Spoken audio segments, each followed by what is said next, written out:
Yo, what's up? What's up? This is your man Thetch the Great checking in once again with another video, and let's get straight to it. Is the NFL still the same good old boys club that we've always known it to be? Or have they actually made social progress as far as black head coaching candidates getting a fair shake in the hiring process? That's exactly what we're going to explore in this video, but before we do that, I want you guys to see two video clips. The first is from Thursday's episode of Undisputed with Skip Bayless and Shannon Sharp, where they addressed this very matter. And the second video clip is a conversation that occurred just last night between myself and the OG Troy Terrain, aka Star, on his show The Star Report. Let's get straight to it. I'll be back at the end of the video to let you guys know my thoughts about everything. Let's start over in the NFL this morning because, according to reports, Eric Bieniemy scheduled to interview today with the Commanders for their offensive coordinator position, not head coach. According to the report, Bieniemy would consider the lateral move with the assumption he would be running the entire offense, and it could be a springboard for him to land an eventual head coaching job.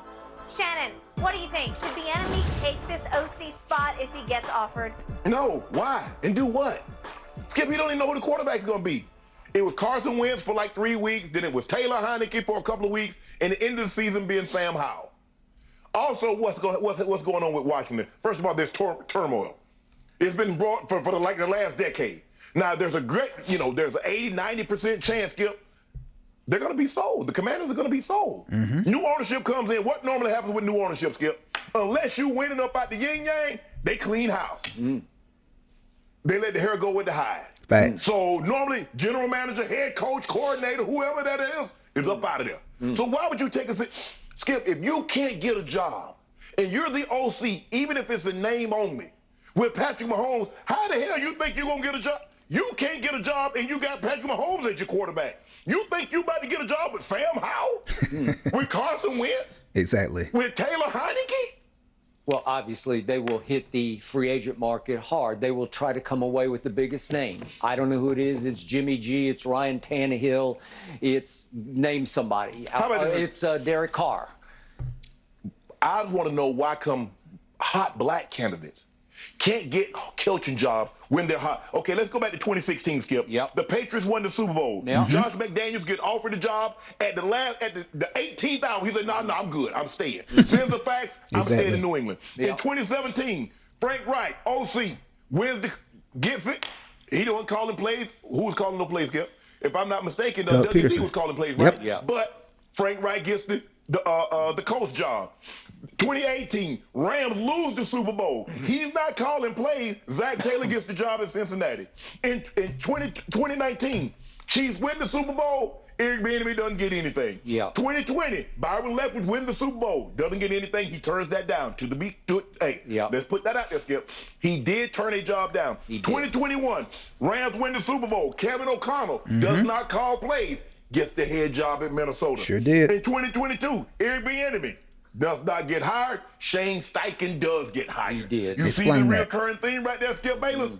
I am not touching. I don't want to go anywhere near Washington until they settle their situation with what's going on with ownership and all the things that's brewing from the above the coach up. I don't want that. I'm not touching it. So if I'm Eric Bieniemy, I'm going to stay my butt in Kansas City. Because if I can't get a job coaching Patrick Mahomes, I damn sure not going to get a job coaching Sam Howell, Carson Wentz, or Taylor Heineke. Taylor Heineke, I got it right all time, Skip. I'm going to leave that alone, Skip. I'm not fooling with it. Eric Bieniemy, stay where you are. This is a lateral move, but this is a suicide mission. If they don't think you're good enough right now, because you know what they're going to do, Skip, I can't believe the offense for Washington is no better than what they are. Did you see the quarterback that they got? Yeah. No. EB, stay you where you are.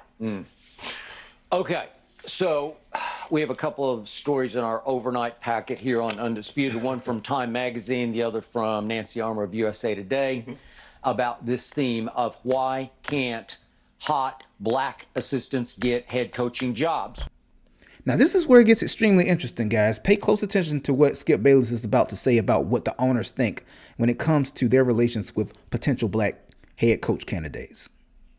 When they are hot, when they should be right on schedule to get a job. What do we talk about on Monday, Skip? Okay. The hot black candidates can't get no job. Well, my problem with these stories is you can just check the tape I have been saying the exact same thing the Time magazine article is saying and the Nancy Armour article is saying for 15 years on national TV, because I have been dumbfounded by it. It has been inexplicable to me, but then in the end, it's really pretty explicable because I'm sorry, I'm going to just boil it down to these older white owners just aren't that comfortable with a black head coach because they need to interact. They need to go to dinner with the wives or the significants or whatever, and they're just not that comfortable. Right. When they do have an interview, it's going to be a quicker click with a young white hot candidate than it's just culture. It's just the way life is. And I don't know how to defeat it because each of these guys is an independent owner in the umbrella of the NFL. And it's hard to legislate. You must hire a black coach, right? No. You can't unless it's in the man's heart to do the right thing. Which and it never every is. once in a while, we have the Rooneys in Pittsburgh who actually did the right thing. There's this young candidate out of Minnesota, and he's not even the coordinator at that point. Yeah, Mike Tomlin, was he the coordinator? I think he'd only been he was the DB coach at Tampa, got the coordinator job in Minnesota after 1 year. Okay, but it was only 1 year. Yes. And In case you guys don't realize, he's talking about Mike Tomlin back when Pittsburgh hired him many, many years ago. So, as you can see, that was extremely interesting. Skip Bayless is saying that what the article stated is that it's apparently a breakdown in communication when it comes to culture between the owners and potential black candidates, and they just don't feel comfortable. That's the cop-out. That's the cop-out, and that's the BS that apparently the owners at large are trickling down to media. You know, no one's on record saying it, but that's what they're trickling down. And I wanted you guys to just first see this video as context for what's coming next, which is my conversation with Starr on the Starr Report last night, where he was actually discussing Skip Bayless's comments on what you guys just saw right there. So here's a brief snippet from my conversation with Starr on the Starr Report last night.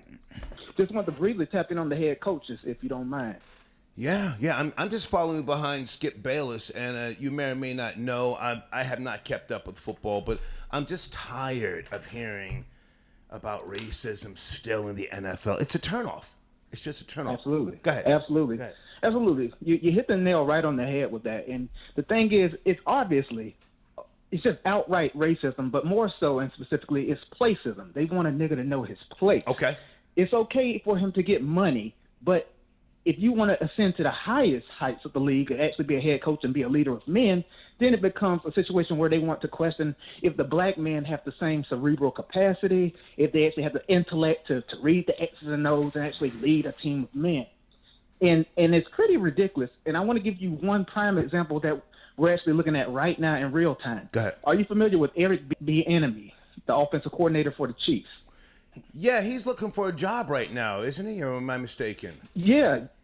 So what happened is he's been a great offensive coordinator for the last several years. I want to say about 5 or 6 years. Right. But the thing is, they're trying to insinuate that Andy Reid has still been calling the plays. So in most situations, whenever a guy has such an amazing offense, he would have gotten a head coach position at least 2 or 3 years ago. Right. And if you recall, there's been 2 or 3 other guys under Andy Reid who were also in that capacity before Eric Bieniemy, who got head coaching jobs, namely Matt Nagy of the Bears, who got fired last year. Okay. But the thing is, he didn't even call plays, and yet Eric Bieniemy calls all the plays, and yet he still doesn't get the same opportunities that his white counterparts do. Okay. If I can jump in? Now, Yes, sir. You know, I'm just exhausted with all of it. You know, 20 years ago, I knew all the names, the positions. I kept up. Right. You know what I'm saying? And then I just, Yes, sir. again, after Dennis Green, after they treated him like shit, I said, I don't want to spend any more of my precious life and my time, you know, paying attention Understandable. to something that I truly feel is not for the benefit of people like me, even though I don't support tribalism. I can walk away from something and say, hey, man, fuck that. I ain't got no time for that. Same thing with politics. I was so in tune with everything. I used to have a Wall Street Journal subscription when I lived in Brooklyn and the New York Times, and I was always in politics and arguing and debating with people. And then I got to a point where I said, listen, I don't want to just constantly there's stuff to wear on my brain. I want to enjoy my life. So What Skip Definitely. Bayless said, it just triggered something with me, and I don't know what the solution is, if any. Maybe. Well, there is no solution, Star. That's the thing. They tried to implement the Rooney Rule, right, which has been an absolute failure ever since it's been put into place. Right. Because all the teams do is they go ahead and they put the black head coaches their first interview. They get that out of the way, and then they go ahead and move on to the white candidates that they actually have in mind to hire for the position. Right. So it's a useless endeavor, unfortunately. And that's just a quick snippet, guys. I just wanted you to hear both of those videos. First and foremost, I wanted you to see the video from Undisputed, and then I wanted you to hear the conversation between me and Star last night, just to give you an overall context of where my mind is right now and what actually propelled me to make this video, okay? So let's just talk about it, guys. There's 32 NFL teams, right? 32 NFL teams, and would you believe that there's only 3 black head coaches? There's Mike Tomlin, who has been the Steelers head coach for quite a while now. Never had a losing season. Still has never had a losing season. No other NFL head coach can say that. Seriously. So then there's Todd Bowles, who's the head coach of Tampa Bay.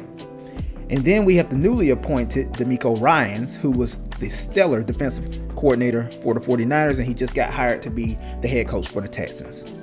So, 3 head coaches out of 32 NFL teams.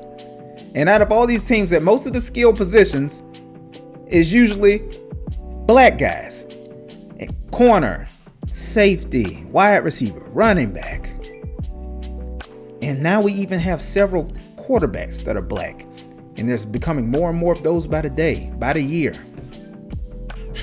And yet, when it comes to actually putting us in position to be the leaders of these teams, when it actually comes time to make a black man the face of the franchise, to be the head coach, to be, as I stated in my conversation with Star, the leader of the men, the leader of the entire organization from a coaching standpoint. When it comes time to appoint a black man to do that, for some reason, the owners always turn a blind eye to it. As Shannon Sharp stated in the video earlier, there were, let's just go down the list. Frank Reich, who didn't even call the plays on the Eagles, yet got a head coaching position. Zach Taylor, who didn't even call plays, got a head coaching position with the Bengals. There's Kevin Connell, didn't even call plays, yet still somehow got a head coaching job with the Vikings last year. And then, as I stated in my conversation with Star, Matt Nagy also did not call plays when he was under Andy Reid, and yet he still was able to get a head coaching job in Chicago.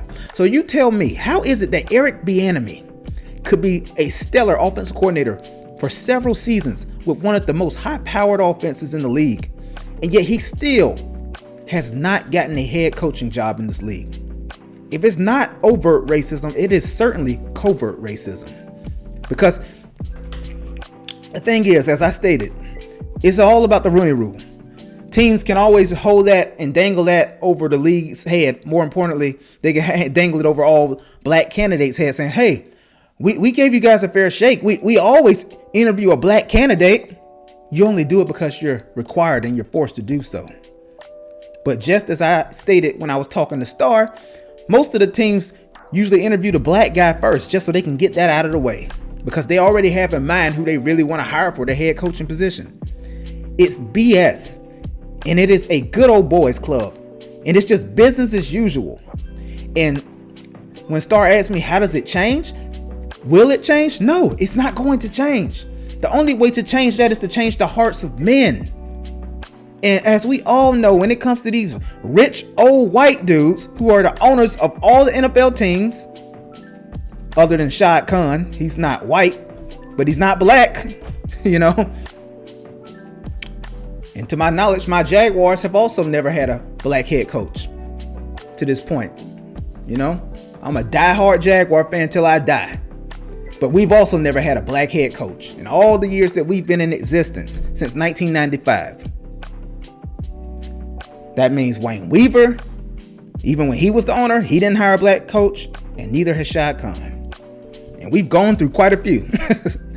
It's just bullshit. It's ridiculous. And it's infuriating because you watch the same thing happen time and time again. For some reason, all of these white candidates who don't even have to be as proficient at their jobs as their black counterparts, they continue to get opportunity after opportunity after opportunity. It ultimately comes down to that same old rule that us black parents have to teach to our children.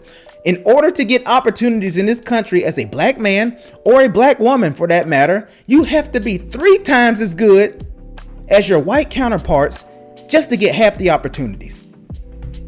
It sounds ridiculous, I know, but that's just how it is. And it's exactly the same way in the NFL. How many stellar seasons does Eric Bieniemy have to put in the books before he actually becomes a head coach in this league?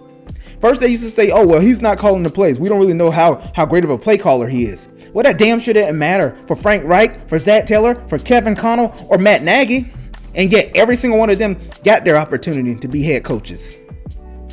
So, what is really all about? I'll tell you what it's all about. This. No matter how much they try to deny it, it's still all about the color of the skin.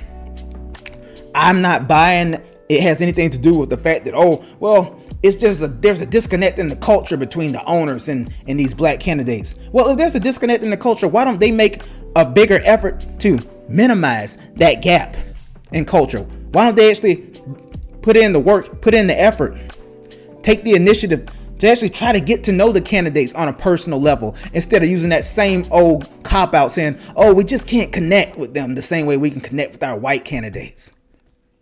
Because you know what that sounds like? That sounds like good old racist, right? That's what it sounds like. Sounds like prejudice. Sounds like the same old shit that we've had to deal with for centuries. It's about time things changed, guys. But unfortunately, it saddens me to say I don't see it changing anytime soon.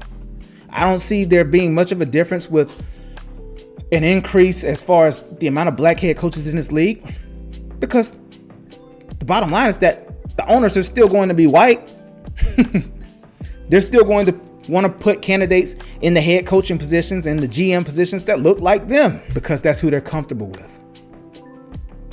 And more so, just like I stated in my conversation with Starr, I think it's about placism, which is just a subgenre of racism. Placism is all about a nigga needing to know his place. We love it when y'all run up and down the field, putting points on the board, getting interceptions and getting sacks. We love it when y'all do that for us, and we'll pay y'all a few little dollars, minuscule in comparison to what we as owners receive. But we love it when y'all do that. But no. We don't want you to be the head coaches of our team. No. No, we don't want that. No, we just want y'all to be slaves on the plantation. Give me all of your labor. I'll even give you a few dollars, but no, I don't want you to have any aspirations to actually one day become a leader of the organization. No, that's reserved for all of my white candidates, because only they have the cerebral capacity and the intellect and the intelligence, the know-how and the skill necessary to lead a group of men to the promised land when it comes to winning in the NFL or getting to the Super Bowl.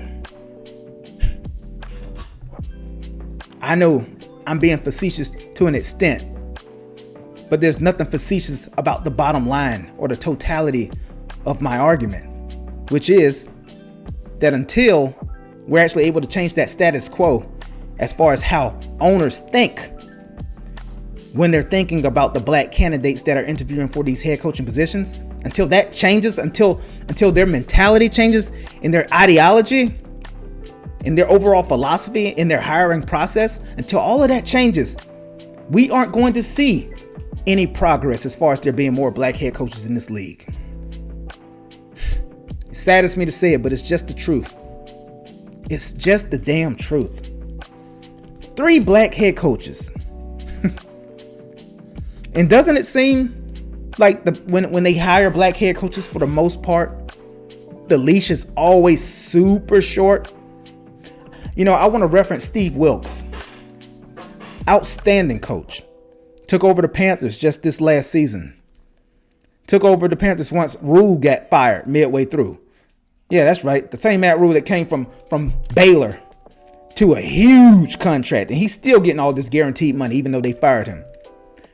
Absolutely unproven in the NFL, yet they gave him a gigantic contract. He got fired within I want to say 2 or 3. I want to say this was his 3rd season. Got fired halfway through the season.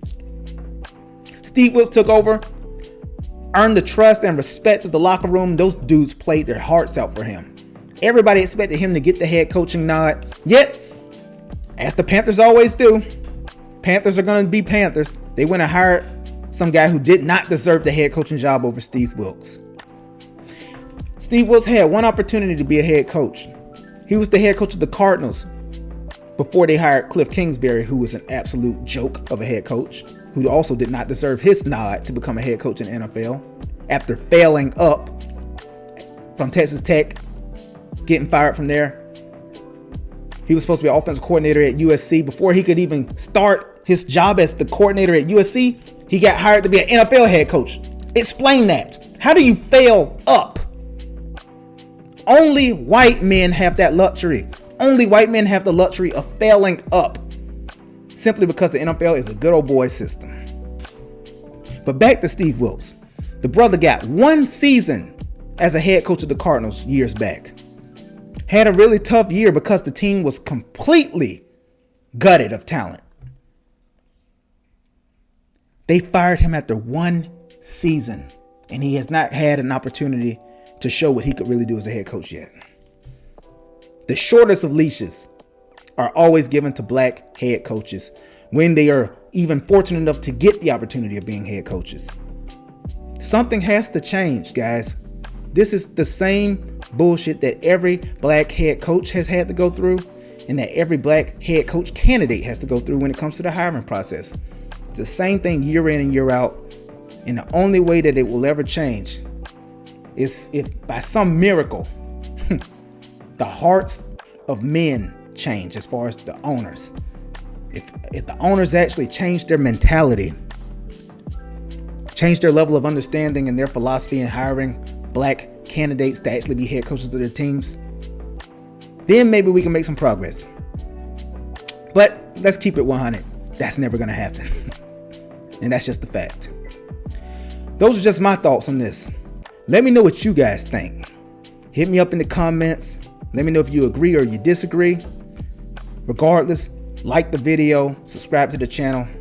Much more to come soon. It's your man Thetch the Great. I'ma holla. Peace.